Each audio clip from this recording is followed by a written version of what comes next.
نحمده ونصلي ونسلم على رسوله الكريم أما بعد فأعوذ بالله من الشيطان الرجيم بسم الله الرحمن الرحيم يا أيها الذين آمنوا إذا قمتم إلى الصلاة فاغسلوا وجوهكم وأيديكم إلى المرافق وامسحوا برؤوسكم وأرجلكم إلى الكعبين وإن كنتم جنبا فاطهروا وإن كنتم مرضى أو على سفر أو جاء أحد منكم من الغائط أو لمستم النساء فلم تجدوا ماء فتيمموا سعيدا طيبا فامسحوا بوجوهكم وأيديكم منه صدق الله مولانا العظيم وصدق رسوله النبي الأمين الكريم إن الله وملائكته يصلون على النبي يا أيها الذين آمنوا صلوا عليه وسلموا تسليما اللهم صل وسلم على سيد الأنبياء والمرسلين وعلى آله الطيبين وأصحابه الطاهرين أجمعين الصلاة والسلام عليك يا سيدي يا رسول الله وعلى آلك وأصحابك يا سيدي يا حبيب اللہ۔ السلام علیکم سامعین و ناظرین، ہمارا روزمرہ کا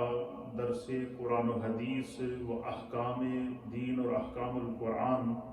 کا یہ پروگرام رمضان المبارک 1441 ہجری کی پر نور ساعتوں میں جاری و ساری ہے۔ اللہ کے فضل سے ہمارا یہ پروگرام مختلف احکام کے اوپر، اور اس کی نیت یہ ہوتی ہے کہ عوام الناس کو، خواتین و احباب کو دین کے احکام اور دین کے پیغام سے اور دور حاضر کے جو چیلنجز ہیں ان سے آگاہ کیا جائے، اور ان کے دوران جو احکام آ رہے ہیں نمازوں کے، وضو کے، اس کے علاوہ روزے کے، حج کے، اور قرآن کریم کے اندر جو اللہ نے مختلف دینی احکام کی طرف امت مسلمہ کو رہنمائی فرمائی ہے، انشاءاللہ ان تمام پر ہماری گفتگو کا سلسلہ جاری ہے۔ اس سے پہلے ہم نے قرآن کریم کے میں جو احکام زکوٰۃ بیان کیے گئے تھے وہ 3 دروس کے اندر آپ کی خدمت میں پیش کیے ہیں۔ آج کا جو ہمارا ٹاپک ہے وہ ٹاپک یہ ہے کہ جدید میڈیکل سائنس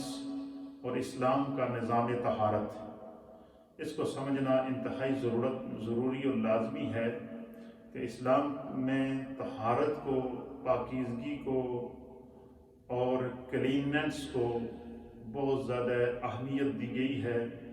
قرآن میں اللہ نے اس کے احکام بیان فرمائے ہیں، اللہ کے رسول نے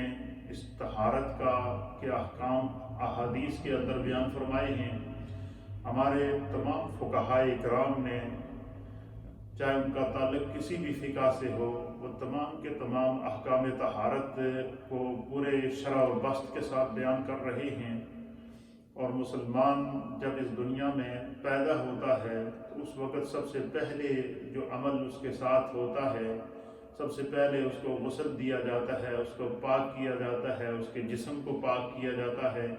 تو گویا انسان کی زندگی کا آغاز ہی اس دنیا میں طہارت سے ہوتا ہے، اور جب بندہ اس دنیا سے پردہ فرماتا ہے تو پھر بھی اس کے جسم کو غسل دے کر، اس کو پاک کر کے اس کو قبر کے حوالے کیا جاتا ہے۔ تو گویا انسان کی زندگی کا آغاز بھی طہارت سے ہوتا ہے، اور اس کی زندگی کا اختتام بھی طہارت پر ہوتا ہے، اور اس کی زندگی میں قدم قدم پر ہر دن اس کو طہارت کی ضرورت پڑتی ہے۔ اس لیے اللہ اور اس کے رسول نے طہارت کو اسلام کا جز قرار دیا ہے، اسلام کا حصہ قرار دیا ہے، ایمان کا حصہ قرار دیا ہے۔ قرآن حکیم فرقان مجید میں اس کے مختلف احکام بیان کیے گئے ہیں۔ خواتین کی طہارت کے احکام بیان کیے گئے ہیں، مردوں کی طہارت کے احکام بیان کیے گئے ہیں۔ اسی طریقے سے جو ہے وہ وضو اور غسل کے احکام بیان کیے گئے ہیں، کپڑے پہننے کے احکام بیان کیے گئے ہیں، لباس پہننے کے احکام بیان کیے گئے ہیں، بندہ جس گھر میں رہتا ہے اس گھر کی صفائی کے احکام بیان کیے گئے ہیں، بندہ جس جگہ نماز پڑھتا ہے اس جگہ کے طہارت کے احکام بیان کیے گئے ہیں، جس ماحول میں رہتا ہے اس ماحول کو پاک صاف رکھنے کے احکام بیان کیے گئے ہیں۔ اور آپ ناظرین اس بات سے اندازہ لگا سکتے ہیں اس وقت پوری انسانیت مشکل میں ہے۔ کووڈ-19 کرونا وائرس کی صورت میں ہمارے پوری دنیا کو گھیرے ہوئے ہے، ہر طرف ایک پریشانی کا عالم ہے اور انسانیت پریشانی میں مبتلا ہے۔ خدا کی طرف سے ایک ایسی آزمائش میں انسانیت گرفتار ہے کہ آدمی جب اس کو تصور کرتا ہے تو ایک عجیب کیفیت آ جاتی ہے کہ لاکھوں کی تعداد میں لوگ اس وقت اس کا لقمہ اجل بن چکے ہیں، اور لاکھوں کی تعداد میں لوگ دنیا آل دا ورلڈ وہ ہیں جو اس کرونا وائرس کا شکار ہیں، اور ابھی تک اس کی کوئی ویکسین بھی سامنے نہیں آئی۔ لیکن تمام دنیا کی میڈیکل سائنس، تمام دنیا کی میڈیکل ریسرچ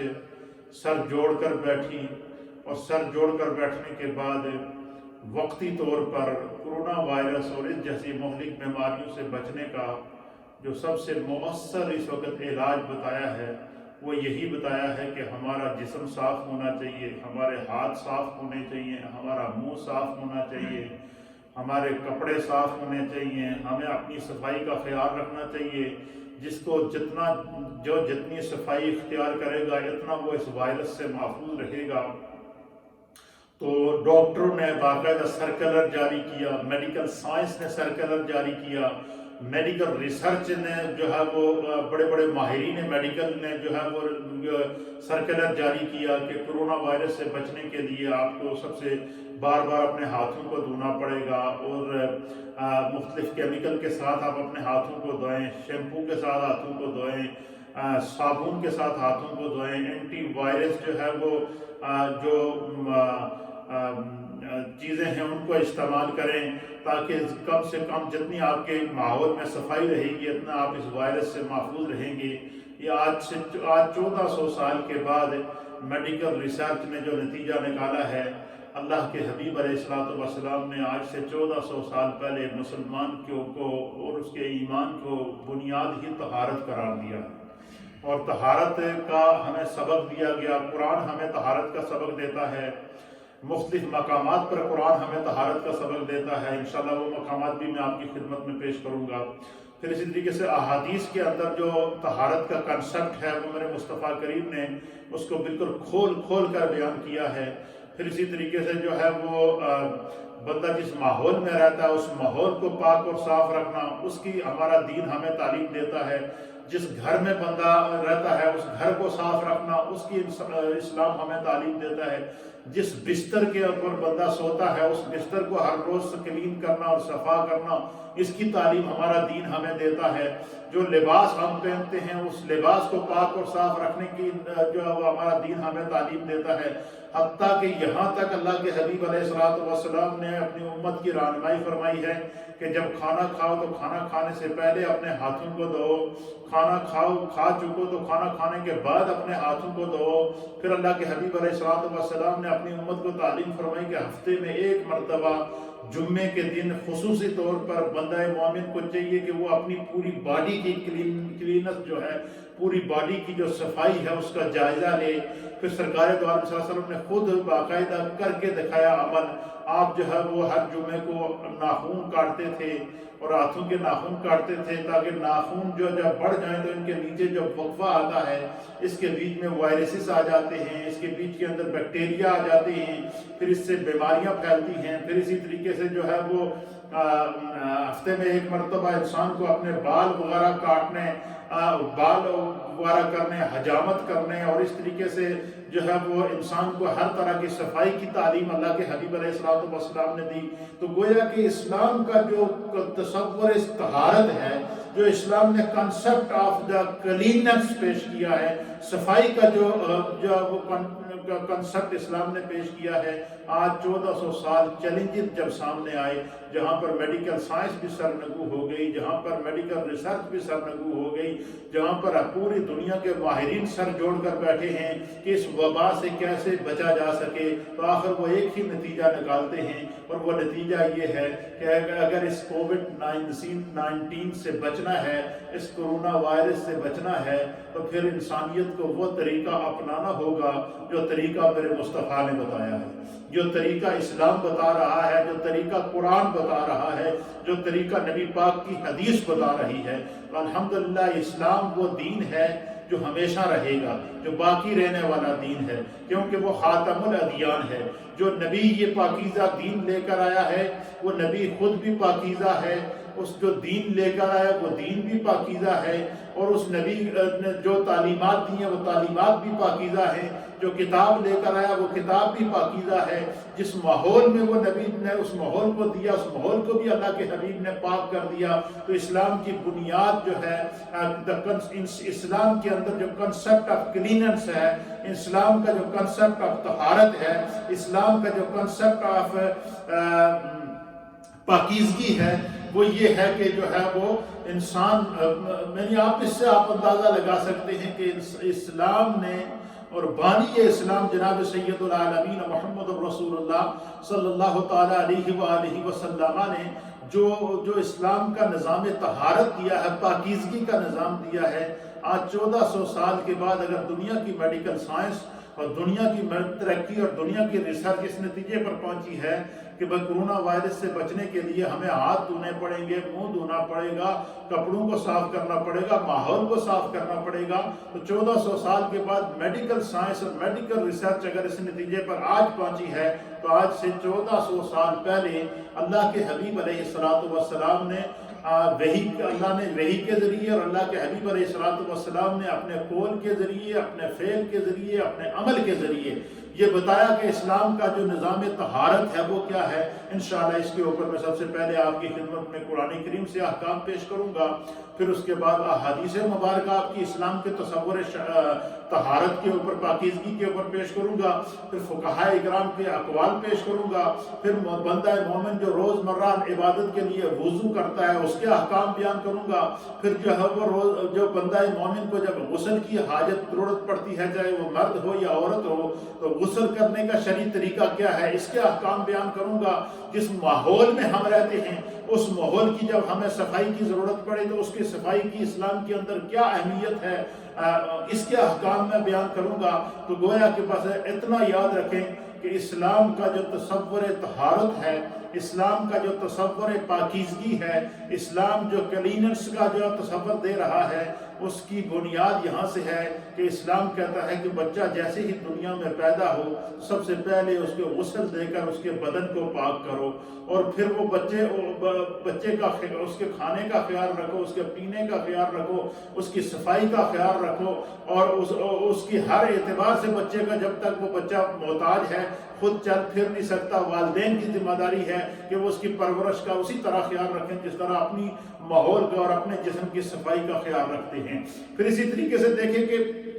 اسلام ہمیں اس طرف تعلیم دیتا ہے کہ بچہ پیدا ہوتا ہے اسلام کے اندر تو اسے غسل دیا جاتا ہے، جب بندہ اس دنیا سے چلا جاتا ہے، فوت ہوتا ہے، تو اسے پھر بھی غسل دیا جاتا ہے۔ وہ پاکیزہ ماحول میں اسلام اس کو اٹھاتا ہے اور پاکیزہ ماحول کے اندر پاک کر کے اسے جو ہے وہ قبر کی طرف روانہ کرتا ہے۔ یہ اسلام کا وہ تصور طہارت ہے جو اسلام ہمیں دے رہا ہے کہ انسان کی پوری زندگی کے ساتھ صفائی کو لازم اور ملزوم کر دیا گیا۔ قرآن حکیم فرقان مجید کی مختلف صورتوں کے اندر، مختلف آیات کے اندر، مختلف مقامات کے اندر قرآن کریم میں اللہ تعالیٰ نے طہارت کے اوپر، پاکیزگی کے اوپر زور دیا ہے اور اس کی عظمت کو بیان فرمایا ہے۔ جو ہم 5 ٹائم کی روز مرہ کی عبادت کرتے ہیں، نماز پڑھتے ہیں، تو نماز کے لیے طہارت کو شرط اول قرار دیا گیا ہے۔ یعنی اگر بندہ طہارت کرے گا جس طرح اسلام نے کنسپٹ آف طہارت دیا ہے، جس طرح اسلام نے کنسپٹ آف کلیننس دیا ہے، جس طرح اسلام نے کنسپٹ آف پاکیزگی دیا ہے، اگر اس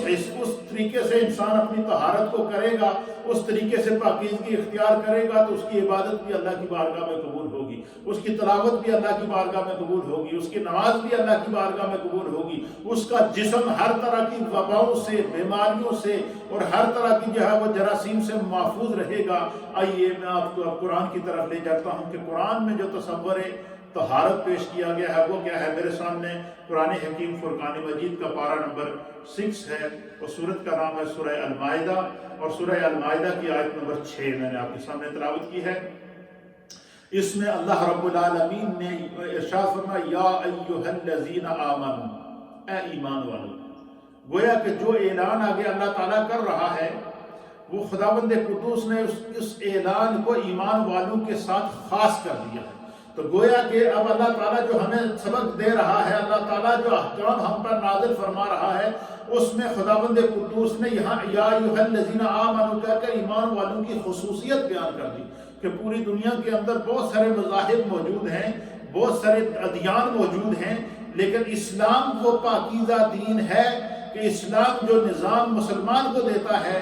آج دنیا اس نظام کو اختیار کرنے پر مجبور ہوئی ہے، اور دنیا کی میڈیکل سائنس اور میڈیکل ریسرچ یہ کہنے پر مجبور ہوئی ہے کہ اس کووڈ-19 سے اور کرونا وائرس سے بچنا ہے تو اسلام کا وہ جو طریقہ طہارت ہے اس کو اگر اڈاپٹ کر لیا جائے، اس کو اگر استعمال کیا جائے تو انسان بہت سارے لوگ اپنی جانوں کو بچا سکتے ہیں اور اس وائرس کی جو ہے وہ گرفت سے بچ سکتے ہیں۔ اللہ تعالیٰ فرماتا ہے یا ایھا الذین آمنوا، اے ایمان والو، اذا قمتم الی الصلاۃ فاغسلوا وجوہکم، اے ایمان والو جب تم نماز پڑھنے کا ارادہ کرو تو کیا کرو؟ پہلے طہارت حاصل کرو نماز پڑھنے سے پہلے۔ یہ قرآن کو یہ کنسیپٹ آف قرآن ہے۔ قرآن کیا بتا رہا ہے کہ جو ہے وہ جب تم نماز پڑھنے کا ارادہ کرو یا ایھا الذین آمنوا، اے ایمان والو۔ اس ایمان والوں سے مراد اس میں مرد بھی ہیں، عورتیں بھی ہیں، نوجوان بھی ہیں، بچے بھی ہیں، بچیاں بھی ہیں، سب کو اللہ نے اس میں شامل کیا ہے۔ یا ایھا الذین آمنوا، اے ایمان والو، اذا قمتم الی الصلاۃ، جب تم نماز پڑھنے کا ارادہ کرو، فاغسلوا وجوہکم، تو تم اپنے چہروں کو دھو، وایدیکم الی المرافق، اور اپنے ہاتھوں کو کونیوں سمیت دھو، وامسحوا برؤوسکم، اور اپنے سروں کا مسح کرو، وارجلکم الی الکعبین، اور اپنے پاؤں کو ٹخنوں سمیت دھو۔ یعنی گویا کہ اللہ تعالیٰ نے ہم پر دن رات میں 5 نمازیں فرض کی ہیں، اور یہ مسلمان اس کی عبادت ہر حال میں کرتا ہے، تندرست ہے پھر بھی نماز پڑھتا ہے، بیمار ہے پھر بھی نماز پڑھتا ہے، سفر میں ہے پھر بھی نماز پڑھتا ہے، حضر میں ہے پھر بھی نماز پڑھتا ہے۔ گویا کہ نماز کو بندہ مومن کے اوپر اللہ نے فرض کر دیا ہے، اور یہ نماز کا فریضہ ایک ایسا فریضہ ہے کہ اس میں اللہ تعالیٰ نے امیر اور غریب کی تمیز کو ختم کر دیا۔ اس میں اسلام کے وہ مساوات دکھائے جا رہے ہیں کہ جب بندہ مومن نماز کی صف میں کھڑا ہو جائے تو پھر بادشاہ ہو تو وہ بھی اسی صف میں کھڑا ہوگا، گدا ہو تو وہ بھی اسی صف میں کھڑا ہوگا، رایا ہو تو وہ بھی اس صف میں کھڑی ہوگی، اور اسی طریقے سے سب ایک امام کی اقتدا کر کے گویا اللہ کے سامنے یہ عہد کر رہے ہوتے ہیں کہ بارے الہ جس طرح ہم اجتماعی طور پر تیری بارگاہ میں سجدہ ریزی کر رہے ہیں، ہم چاہتے ہیں کہ قیامت کے دن بھی جو ہے وہ جب قیامت کی ہولناکیاں ہوں تو ہم پر تیری رحمت کا سایہ ہو، اور ہم اسی طرح تیرا ذکر کرتے ہوئے تیری بارگاہ کے اندر حاضر ہوں۔ تو بندہ مومن پر اللہ نے دن رات میں 5 نمازیں فرض کی ہیں، اور نماز کے لیے طہارت کو شرط بنا دیا گیا ہے، پاکیزگی کو شرط بنا دیا گیا ہے۔ اچھا نماز کے لیے کون سی پاکیزگی شرط ہے؟ اب یہ دیکھیے اسلام کا کنسیپٹ آف طہارت کیا ہے، اسلام کا کنسیپٹ آف پاکیزگی۔ نماز کے لیے طہارت جسم کا پاک ہونا، نماز کے لیے طہارت اس کے لباس کا پاک ہونا، نماز کے لیے طہارت جس جگہ نماز ادا کرے گا اس جگہ کا پاک ہونا۔ گویا کہ زمین کے جس حصے پر بندہ عبادت کرے گا، قرآن یہ بتا رہا ہے اسلام یہ بتا رہا ہے، بانی اسلام یہ بتا رہا ہے، کنسپٹ آف اسلام یہ ہے کہ زمین کے اس ٹکڑے کو بھی صفائی کر لو، پاک کر لو، تاکہ اس کے اندر کوئی کسی قسم کے جراثیم موجود ہوں جس سے انسانی صحت کو نقصان پہنچ سکے، جس سے انسانی بدن کو نقصان پہنچ سکے، جو ہے وہ اس سے جو ہے وہ انسان بچ سکے۔ تو گویا کہ یہ اسلام کا وہ کنسپٹ آف طہارت ہے کہ نماز کے لیے جو اسلام نے پاکیزگی رکھی ہے وہ کیا ہے کہ پہلے اس کا بدن پاک ہو، پھر اس کا یعنی انسان کا جسم پاک ہو، اور جسم کے پاک ہونے کے لیے کہ اگر اس پر غسل فرض ہے تو وہ پورا غسل کرے گا، وہ انشاءاللہ غسل کے احکام میں آپ کے سامنے بیان کر دوں گا۔ پھر اسی طریقے سے اگر وہ بے وضو ہے تو وہ وضو کرے گا، پھر اسی طریقے سے وہ اپنے کپڑوں اپنے لباس کو دیکھے گا کہ اس کا لباس کہیں گندگی تو نہیں لگی ہوئی، کہیں کوئی ایسی چیز تو نہیں لگی ہوئی کہ جو ناپاک ہو، تو وہ اپنے لباس کو پاک کرے گا، جس جگہ وہ نماز پڑھے گا اس جگہ کو پاک کرے گا۔ یہ اسلام کا وہ نظام طہارت ہے۔ آج کا میڈیکل سائنس کیا کہہ رہا ہے؟ آج کا میڈیکل سائنس یہ کہہ رہا ہے کہ تم دن میں بار بار اپنے ہاتھوں کو دھو، تاکہ ہاتھوں کے ساتھ لگا ہوا کسی بھی قسم کا بیکٹیریا ہو، کسی بھی قسم کا جراثیم ہو، چاہے وہ کووڈ-19 کی صورت میں ہو یا وہ کسی اور وائرس کی صورت میں ہو، وہ انسان کو نقصان نہ پہنچا سکے۔ تو فرمایا کہ جب بندہ بار بار ہاتھ دھوئے گا اور منہ دھوئے گا تو وہ اس سے بچا رہے گا۔ اب بندہ مومن کو اسلام کیا کنسپٹ دے رہا ہے کہ جب بھی بندہ نماز ادا کرے، اور نماز دن میں 5 مرتبہ اس کے لیے ادا کرنا پڑتا ہے، اور اس نماز کی جو ٹائمنگ اللہ تعالیٰ نے رکھی ہے وہ دیکھیں کتنی بڑی پیاری ٹائمنگ ہے۔ اللہ کے حبیب نے جو ہمیں نماز کی ٹائمنگ دی ہے، نماز صبح صادق سے شروع ہوتی ہے، یعنی فجر کی نماز صبح صادق سے شروع ہوتی ہے، اور عشاء کی نماز جو ہے وہ سورج کے غروب ہونے کے بعد جو بندہ عشاء کی نماز پڑھ کے پھر اپنے بیڈ پہ جاتا ہے۔ گویا بیڈ سے اٹھے تو پہلے بندہ سب سے پہلے کیا کرے؟ وضو کر کے پاکیزگی اور طہارت اختیار کرے۔ بیڈ پر جائے تو بیڈ پر جانے سے پہلے وضو کر کے نماز عشاء پڑھ کے اپنے جسم کو پاک کر کے پھر بیڈ کے اوپر جائے۔ گویا کہ انسان کے سونے تک کی طہارت اسلام ہمیں دے رہا ہے، اسلام کے انسان کے جاگنے تک کی طہارت اسلام ہمیں دکھا رہا ہے، نماز پڑھنے سے پہلے کی طہارت کے احکام ہمیں اسلام بتا رہا ہے، نماز پڑھنے کے بعد کی طہارت کے احکام اسلام ہمیں بتا رہا ہے۔ تو گویا کہ اسلام کا پورا جو نظام ہے اس کو طہارت کے ساتھ خاص کیا گیا ہے، اور فرمایا کہ یہ جو طہارت ہے اور اس کی اہمیت اسلام کے اندر کیا ہے، کلیننس کی اسلام کے اندر اہمیت کیا ہے، پاکیزگی کی اسلام کے اندر اہمیت کیا ہے، طہارت کی اسلام کے اندر اہمیت کیا ہے۔ اس کی اہمیت اسلام کے اندر یہ ہے کہ بندہ اگر وضو نہیں ہے، اس نے اپنے آپ کو پاک نہیں کیا، کلین نہیں کیا، تو اس کی نماز قبول نہیں۔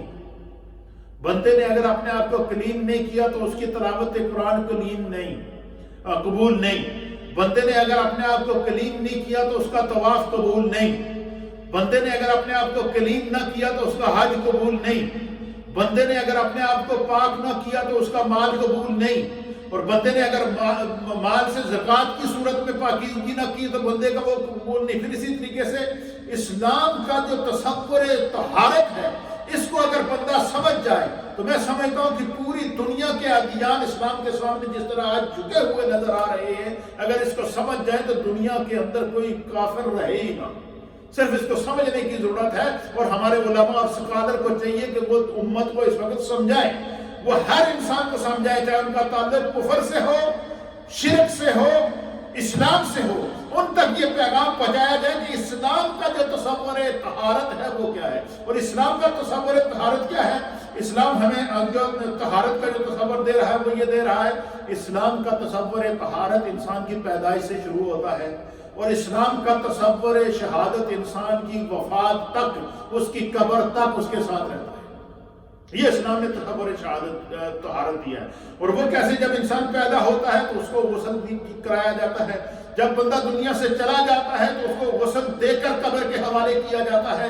جب بندہ اللہ کی عبادت کے لیے کھڑا ہوتا ہے تو اس کو سب سے پہلے اپنے جسم کو پاک کرنا پڑتا ہے، اپنے کپڑوں کو پاک کرنا پڑتا ہے، اپنے لباس کو پاک کرنا پڑتا ہے، جس جگہ عبادت کرتا ہے اس جگہ کو پاک کرنا پڑتا ہے۔ اسی طریقے سے اسلام نے خواتین کی پاکیزگی کے احکام الگ بیان فرمائے، وہ آگے جا کر میں قرآن کی آیات کی روشنی میں آپ کے خدمت میں پیش کروں گا کہ جب خواتین اسلام کے اوپر جو ہے وہ منتھلی پیریڈز آتے ہیں، یا خواتین اسلام کو جب وہ بچہ پیدا کرتی ہیں تو کتنے دن تک جو ہے وہ قرآن نے جو ہے وہ ان کے احکام بیان کیے ہیں کہ عورت کتنے دن تک جو ہے وہ اس کی نماز اور روزہ اور وہ چیزیں جو ہے وہ نہیں کر سکے گی، اور جس وقت وہ ایام گزر جائیں گی تو پھر سب سے پہلا عمل جو خاتون کرے گی وہ کیا کرے گی کہ وہ غسل کرے گی، وہ کیا کرے گی، وہ وضو کرے گی، وہ کیا کرے گی، وہ پاکیزگی حاصل کرے گی۔ تو وہ یا مرد ہو یا عورت ہو، چھوٹا ہو یا بڑا ہو، اسلام نے طہارت کے نظام کو بیان کیا، اور اسلام نے صفائی کا وہ نظام دیا ہے، دنیا کے کسی دین کے اندر ایسا پاکیزہ نظام نہیں ہے۔ دنیا کا کوئی دین ایسا پاکیزہ نظام پیش نہیں کر سکتا جو یہ طہارت کا نظام اللہ نے ہمیں دیا ہے، اللہ کے رسول نے دیا ہے، قرآن ہمیں دے رہا ہے، مصطفیٰ کی حدیث ہمیں دے رہی ہے، مصطفیٰ کا عمل ہمیں دے رہا ہے۔ ہمیں اس کے اوپر فخر ہے، اور اس کی سب سے بڑی دلیل کیا ہے؟ کووڈ-19۔ چائنا کا ڈاکٹر، چائنا کا ریسرچر وہ بھی کہہ رہا ہے ہاتھ دھو اس طرح جس طرح مسلمان وضو کرتا ہے اگر کرونا وائرس سے بچنا ہے۔ امریکہ کا سائنسدان، امریکہ کا میڈیکل ریسرچر، امریکہ کا میڈیکل جو سب سے بڑا سائنسدان ہے وہ بھی آج یہ کہنے پر مجبور ہے کہ اگر کووڈ-19 سے بچنا ہے تو اپنی پاکیزگی اس طرح کرو جس طرح اسلام وضو کا حکم دیتا ہے۔ اسی طریقے سے کینیڈا کا ریسرچر لے لیں، دنیا بھر کے جتنے بھی ممالک ہیں ان کی میڈیکل سائنس کو لے لیں، آج ایک اور کسی چیز پر ان کا اجماع ہو یا نہ ہو، آج پوری دنیا کی میڈیکل سائنس کا اس پر اجماع ہے کہ اگر کووڈ-19 سے بچنا ہے تو جس طرح مسلمان 5 وقت کا وضو کرتا ہے اس طریقے سے اپنے اعضائے جسمانی کو دھوتے رہو، جب تک تم جسم کو دھوتے رہو گے تم اس وائرس سے بچے رہو گے۔ اور یہ میرے مصطفیٰ کریم کا وہ معجزہ ہے جو 1400 سال کے بعد پھر دوبارہ ظاہر ہوا، اور وہ ظاہر ہوا ہے اور دنیا کو بتا دیا کہ دنیا کی میڈیکل سائنس کی ہسٹری اپنی جگہ موجود ہے، لیکن اسلام نے جو اصول دے دیے ہیں وہ قیامت تک کے لیے امر ہے، ان کے اندر تبدیلی نہیں آ سکتی، وہ قیامت تک کے لیے انسانیت کی رہنمائی، وہ صرف مسلمان کے لیے نہیں ہے، وہ انسانیت کی رہنمائی کر رہے ہیں۔ آج غیر مسلم بھی ہاتھوں کو دھو رہا ہے، غیر مسلم بھی اس طرح اعضائے وضو کو دھو رہا ہے جس طرح مسلمان اعضائے وضو کو دھو رہا ہے۔ یہ وہ اسلام کا نظام طہارت ہے جس کو سمجھنے کی ضرورت ہے، اور یہ خدا کی قدرت ہے اور میرے مصطفیٰ کا معجزہ ہے، اور یہ میرے مصطفیٰ کریم کی ادائیں ہیں جنہیں خداوند قدوس نے 1400 سال گزرنے کے بعد دوبارہ پھر دنیا کو ثابت کیا کہ ہر انسان اس کو اختیار کرنے پر مجبور ہوا۔ آج اگر کوئی مشرک ہے تو وہ بھی اس ادائے مصطفیٰ کو ادا کر رہا ہے، آج اگر کوئی کرسچن ہے تو وہ بھی ادائے مصطفیٰ کو ادا کر رہا ہے، اعضائے وضو کو دھو۔ آج اگر کوئی یہودی ہے تو وہ بھی اعضائے مصطفیٰ کو ادا کرتے ہوئے بتا رہا ہے کہ اگر کووڈ-19 سے بچنا ہے تو اعضائے وضو کو دھو۔ آج اگر کوئی بت پرست ہے تو وہ بھی اس لوگوں کو یہ تعلیم دے رہا ہے کہ اعضائے وضو کو دھو۔ تو گویا کہ آج پوری دنیا میرے مصطفیٰ کی ادا کو اختیار کرنے پر مجبور ہوئی ہے، اور انشاءاللہ العزیز قیامت تک کے لیے میرے مصطفیٰ کریم کے دین کی ابھی اور بہت سارے معجزات ظاہر ہوں گے، اور یہ اس بات کی علامت ہے کہ دنیا جتنی ترقی کرے اس دنیا کی ترقی میرے مصطفیٰ کے قدموں سے شروع ہوتی ہے، اور دنیا کی ترقی میرے مصطفیٰ کے قدموں پر ختم ہوتی ہے۔ میرے مصطفیٰ کریم جو دین لے کر آئے وہ دین قیامت تک کے لیے دین ہے۔ اليوم اکملت لکم دینکم واتممت علیکم نعمتی ورضیت لکم الاسلام دینا۔ یہ میرے رب کا فیصلہ ہے کہ محبوب آپ کی ذات پر ہم نے دین مکمل کر دیا۔ واتممت علیکم نعمتی، اور آپ کی ذات پر نعمتوں کو مکمل کر دیا۔ نعمتیں کیا ہیں؟ آج کے زمانے کی جتنی ترقی ہے یہ نعمت ہے۔ آج انسان ہواؤں میں سفر کر رہا ہے، یہ اللہ کا کرم اور نعمت ہے۔ آج انسان فضاؤں میں سفر کر رہا ہے، یہ اللہ کا کرم اور اس کی نعمت ہے۔ آج انسان جو ہے وہ جدید ترین جو ہے وہ سائنسی ریسرچ کے اوپر آسمانوں تک پہنچ گیا ہے، یہ اللہ کی نعمت ہے۔ اور یہ کنسپٹ اسلام کو کہاں سے، انسان کو کہاں سے ملا کہ وہ فضاؤں میں سفر کرے؟ قرآن اس کنسپٹ کو بیان کرتا ہے۔ کیسے بیان کرتا ہے؟ کہ فضا میں ایک سفر اللہ کے حبیب علیہ السلام نے شب معراج کو کیا، یعنی جہاں انسان کی سوچ آ کر دم توڑ جاتی ہے وہاں سے مقام مصطفیٰ شروع ہوتا ہے. دنیا دارالاسباب ہے، اور دارالاسباب کا معنی یہ ہے کہ اس دنیا میں اگر انسان نے رہنا ہے تو وہ سبب اختیار کرے. یہ جو ہم ہاتھ دھوتے ہیں، یہ جو ہم طرح طرح کی جو ہے وہ کام کرتے ہیں، یہ اس دنیا کا تقاضا ہے، یہ دارالاسباب ہے، یہ خدا نے جو ہے وہ اللہ کا قانون ہے، ہمیں اس کو فالو کرنا پڑے گا چاہے کسی بھی مذہب سے کوئی تعلق رکھتا ہو. اللہ کے حبیب علیہ السلام کو جب معراج ہوئی تو جب تک آپ اس ظاہری دنیا کے اوپر موجود رہے، مسجد حرام سے مسجد اقصی گئے، پھر پہلے آسمان پر گئے، دوسرے پر گئے، تیسرے پر گئے، چوتھے پر گئے، پانچویں پر گئے، چھٹے پر گئے، ساتویں پر گئے، سدرہ تک گئے. یہ سدرہ تک یہ سارے کے سارے عالم اسباب ہیں. ان تمام اسباب کو پر جانے کے لیے نبی پاک صلی اللہ علیہ وسلم نے ذریعہ اختیار کیا، سبب اختیار کیا. سبب کیا اختیار کیا؟ مسجد حرام سے مسجد اقصی تک آپ گئے کیونکہ دنیا دارالاسباب ہے اور جانے کے لیے سواری ضروری ہے. اللہ پاک نے محبوب کے لیے براق کو بھیجا، آپ نے براق کو بطور سواری استعمال کیا. پہلے آسمان سے دوسرے آسمان، زمین سے پہلے آسمان پر گئے تو معراج سیڑھیوں کے ذریعے جبریل کے ساتھ آپ ہو گئے. ساتویں آسمان تک سدرہ تک آپ جبریل کے ساتھ جاتے رہے، اور اب وہ ہر آسمان کے تقاضوں کے مطابق جو خداوند قدوس نے وہاں کے اسباب بنائے ہیں ان اسباب کو اختیار کیا. لیکن جب سدرہ سے آگے گئے تو میرے جہاں جبریل بھی چھوڑ گئے وہاں دنیا کا سبب بھی ختم ہو گیا. کیوں؟ کہ اب حضور عالم اسباب سے نکل کر عالم حقیقی کی طرف جا رہے ہیں، اپنے رب کے قرب خاص کی طرف جا رہے ہیں، پھر اللہ تعالیٰ کی بارگاہ میں آپ پہنچے. تو گویا زمانہ جتنی ترقی کرے گا، جتنا عروج پکڑے گا، یہ میرے مصطفیٰ کا دیا ہوا وہ نظام ہے، قیامت تک کے لیے، انسانیت کے لیے ہے. تو آج 1400 سال کے بعد اسلام کے نظام طہارت کو پوری دنیا کے ہر مذہب نے ایکسپٹ کیا ہے. This is the miracle of Islam. This is the معجزہ of Islam. یہ میرے مصطفیٰ کریم کی شان کو خدا ظاہر کر رہا ہے 1400 سال کے بعد. اللہ نے محبوب کی عظمت کو ظاہر کیا ہے کہ میرے محبوب نے جو اسلام کا نظام طہارت دیا ہے آج اس پر اجماع ہو چکا ہے. کافر بھی اس کو ماننے کے لیے تیار، مشرک بھی اس کو ماننے کے لیے تیار، بت پرست بھی اس کو ماننے کے لیے تیار، بدھ مت بھی اس کو ماننے کے لیے تیار، دنیا کی میڈیکل سائنس بھی اس کو ماننے کے لیے تیار، دنیا کی میڈیکل ریسرچ بھی اس کو ماننے کے لیے تیار. اور ہر ایک کی زبان پر یہی ہے کہ اگر کووڈ-19 سے بچنا ہے تو آپ کو وہ طریقہ اختیار کرنا ہوگا جو مسلمان دن میں 5 مرتبہ نماز سے پہلے وضو کرتا ہے. کیا کرتا ہے؟ وضو کرتا ہے. تو گویا اسلام کا جو نظام طہارت ہے آج میرے مصطفیٰ کا دیا ہوا وہ نظام کہ جس کو آج پوری دنیا نے اجماع کر لیا ہے، مان لیا ہے کہ اصل صحت کی حفاظت جو نبی پاک کے دیے ہوئے طریقہ ہے اس کو اپنانے میں ہے. تو اللہ تعالیٰ نے قرآن حکیم فرقان مجید کی سورہ المائدہ کی آیت نمبر 6 کے اندر نماز سے پہلے اعضائے وضو دھونے کی، اور اعضائے وضو کے اندر کیا چیزیں دھوئی جاتی ہیں. اس وقت جو میڈیکل ریسرچ یہ کہہ رہی ہے کہ یہ جو کووڈ-19 ہے،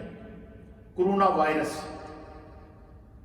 یہ انسان کے اس حصے پر سب سے زیادہ افیکٹ ہوتا ہے، یا انسان کے اس حصے پر سب سے زیادہ حملہ کرتا ہے جو حصہ اوپن ہے. مثلا چہرہ ہے یہ کھلا ہوا ہے، ناک ہے یہ کھلا ہوا ہے، منہ ہے یہ کھلا ہوا ہے، ہاتھ ہیں یہ اوپن ہوتے ہیں، پاؤں ہوتے ہیں یہ اوپن ہوتے ہیں. اور اس کے علاوہ انسان جب لباس پہن لیتا ہے، کپڑا پہنتا ہے تو اس کا جسم ڈھکا ہوا ہوتا ہے. کبھی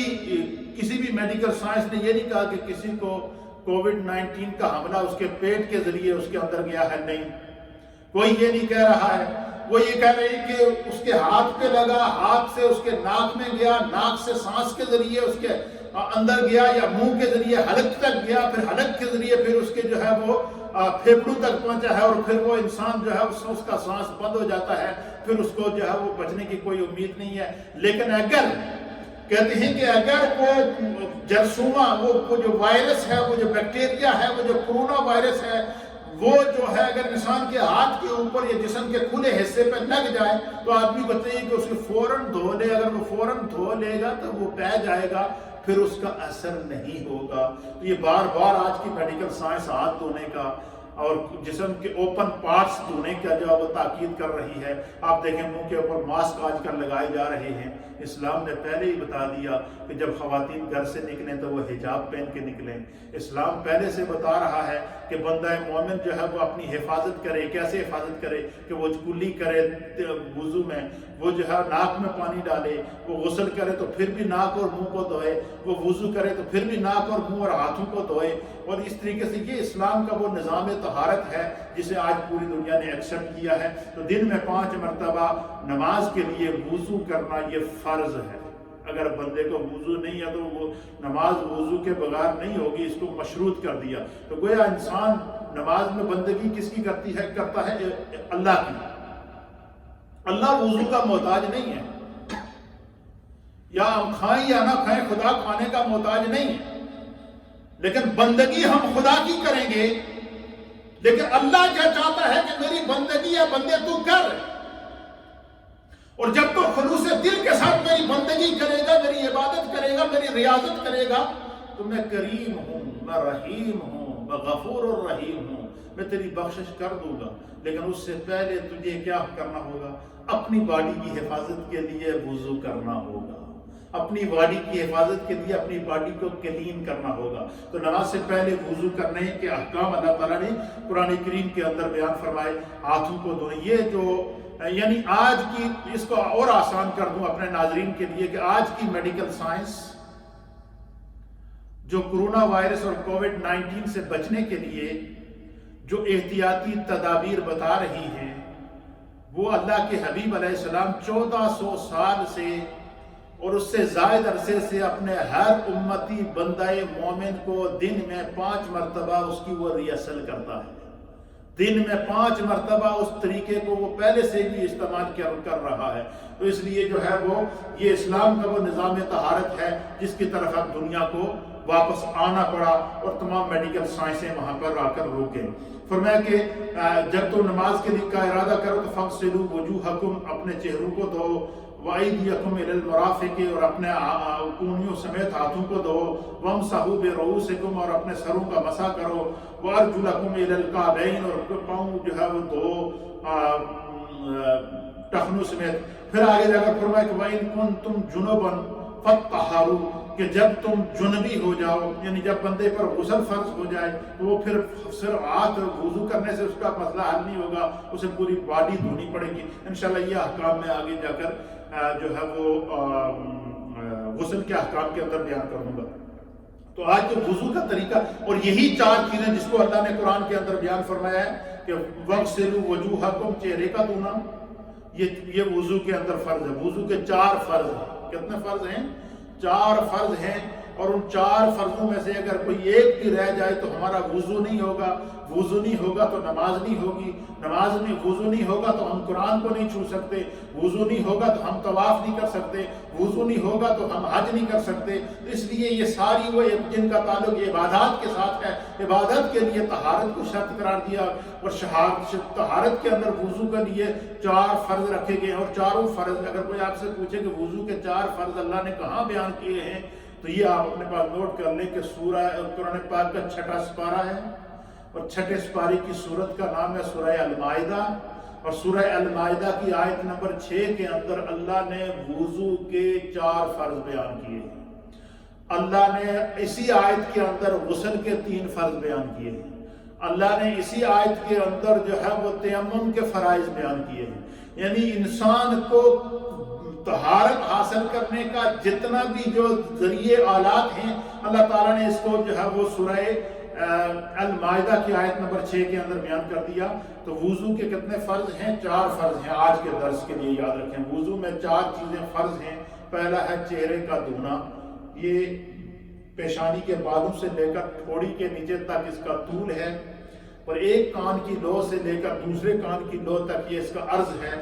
یہ ہمارے فقہاء نے بیان کیا ہے کہ پورے چہرے کا دھونا یہ وضو میں فرض ہے، اور اگر چہرہ کا کوئی حصہ خشک رہ جائے تو بندے کا نہ نماز ہوگی اور نہ اس کی طہارت کو تصور کیا جائے گا۔ اسی طریقے سے ہاتھوں کا دھونا کونیوں سمیت یہ جو ہے وہ وضو میں فرض ہے، سر کا مسح کرنا وضو میں فرض ہے، پاؤں کا دھونا وضو میں فرض ہے۔ گویا سر بھی آ گیا، پاؤں بھی آ گئے، ہاتھ بھی آ گئے، چہرہ بھی آ گیا، تو گویا کہ اس کے ذریعے خداوند قدوس انسان کی پوری باڈی کو پروٹیکشن عطا کرتا ہے۔ اور اللہ کے حبیب علیہ السلام اس وضو کے جو میڈیکل سائنس نے جو ایسی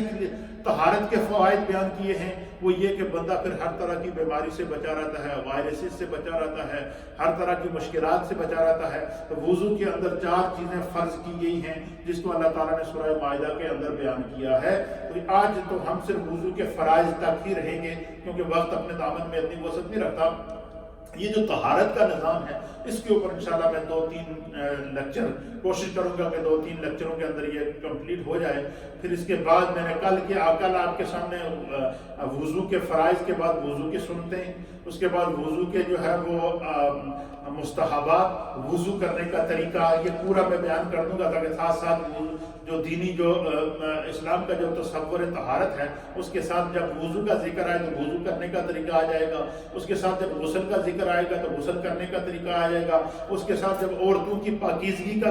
آئے گا تو ان آیات کے تحت عورتوں کے احکام بیان کر دیے جائیں گے۔ تو انشاءاللہ جو اسلام کا نظام طہارت ہے، اس کے اوپر میں انشاءاللہ تفصیل سے بیان کروں گا۔ اللہ تعالیٰ ہمیں دین کو سمجھنے کی توفیق عطا فرمائے۔ اور یوں سمجھ لیجیے کہ آج پوری دنیا کی میڈیکل سائنس کا آج کے جو ہمارا درس ہے، اس کا پیغام یہ ہے کہ پوری دنیا کی جو میڈیکل سائنس ہے، پوری دنیا کی جو میڈیکل ریسرچ ہے، کووڈ-19 کے دنیا میں آنے سے آج پوری دنیا کے ہر مذہب کا اس پر اجماع ہو چکا ہے کہ اس کووڈ-19 سے اگر بچنا ہے تو وہ طریقہ اختیار کرو جو مصطفیٰ کریم نے باڈی کو کلین کرنے کا طریقہ بتایا ہے، جو وضو کا طریقہ بتایا ہے، جو مسلمان دن میں 5 مرتبہ نماز سے پہلے اس طریقے کو ایکسپٹ کرتا ہے، اس کو ادا کرتا ہے، اور جب بندہ اس طریقے کو اپناتا ہے پھر اللہ تعالیٰ ہر قسم کے وائرسز سے، گناہوں سے، برائیوں سے محفوظ رکھتا ہے، بندے کو صراط مستقیم عطا کرتا ہے، اور اللہ تعالیٰ ہر ایک کی حفاظت کرتا ہے۔ اللہ تعالیٰ ہم سب کو دین سمجھنے کی توفیق عطا فرمائے۔ یہ اسلام کا اور نظام طہارت جدید میڈیکل سائنس کی روشنی میں یہ اس کی انٹروڈکشن تھی جو میں نے آج آپ کی خدمت میں پیش کی ہے۔ اس کی تفصیل انشاءاللہ اگلے درسوں میں آئے گی۔ اللہ تعالیٰ ہم سب کا حامی و ناصر ہو۔ لا الہ الا اللہ، الا اللہ، الا اللہ، لا الہ الا اللہ، الا اللہ، الا اللہ، لا الہ الا اللہ، الا اللہ، الا اللہ، لا الہ الا اللہ، محمد رسول اللہ صلی اللہ تعالی علیہ وآلہ وسلم۔ اللہ ہو، اللہ ہو، اللہ ہو، اللہ ہو، اللہ ہو، اللہ ہو، اللہ ہو، اللہ ہو، اللہ ہو۔ اللہ جل جلالہ۔ اللہم صلی علی سیدنا و نبینا و مولانا محمد وعلی آل سیدنا و نبینا و مولانا محمد و اصحاب سیدنا و نبینا و مولانا محمد وبارک وسلم وصلی علیہ۔ یا رب کریم، ہمارے اس درس قرآن و حدیث کو اور اسلام کا نظام طہارت اور جدید میڈیکل سائنس، اس کے تقابل کو جو ہم نے بیان کیا ہے، اللہ اس کو سمجھ کر اس پر عمل کی توفیق عطا فرما۔ پوری دنیا کو اسلام کے اس عظیم نظام کو ایکسپٹ کر کے اپنی اور اپنی نسلوں کی حفاظت کی توفیق عطا فرما۔ یا اللہ ہم سب کے تمام مرحومین کی بخشش و مغفرت فرما، سب کے درجات کو بلند فرما، جنت الفردوس میں اعلیٰ مقام عطا فرما۔ سوشل میڈیا کے ذریعے، ریڈیو کے ذریعے جن ماؤں بہنوں، بزرگوں، نوجوانوں نے اس پروگرام کو دیکھا اور سنا ہے، سب کے گھروں میں برکتیں عطا فرما، سب کی اولادوں میں برکتیں عطا فرما، سب کے رزق اور روزگار میں برکتیں عطا فرما۔ ربنا اغفر لی ولوالدی وللمؤمنین یوم یقوم الحساب برحمتک۔